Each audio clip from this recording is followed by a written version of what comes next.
নিঃস্ব অবস্থায় কি দোয়া করতে পারেন একজন মানুষ, এই দোয়াটা শিখে নেন, ইনশাআল্লাহ আপনার জীবনের সমস্ত সংকট কেটে যাবে ইনশাআল্লাহ। আমি নিজেও এই দোয়াটা বেশি বেশি করার চেষ্টা করি।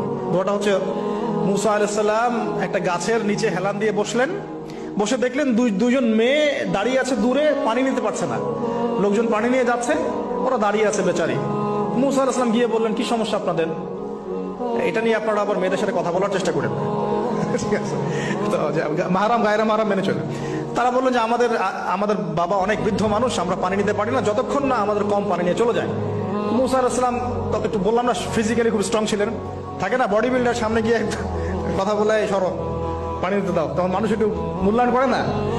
তো মুসা আলাইহিস সালাম এভাবে পানি নিয়ে দিলেন এবং বাছুরদেরকে পানি পান করালেন, করিয়ে গাছের নিচে এসে বসে আছেন।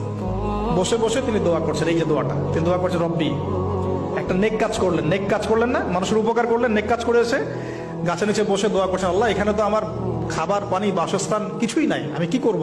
রব্বি ইন্নী লিমা আনজালতা ইলাইয়া মিন খায়রিন ফাকির, রব্বি ইন্নী লিমা আনজালতা ইলাইয়া মিন খায়রিন ফাকির। আবার বলেন, রব্বি ইন্নী লিমা আনজালতা ইলাইয়া মিন খায়রিন ফাকির। অর্থ হচ্ছে, হে আল্লাহ, তুমি তোমার পক্ষ থেকে আমার উপরে যে নেয়ামতগুলো দিবে, আমি এর জন্য ফকির হয়ে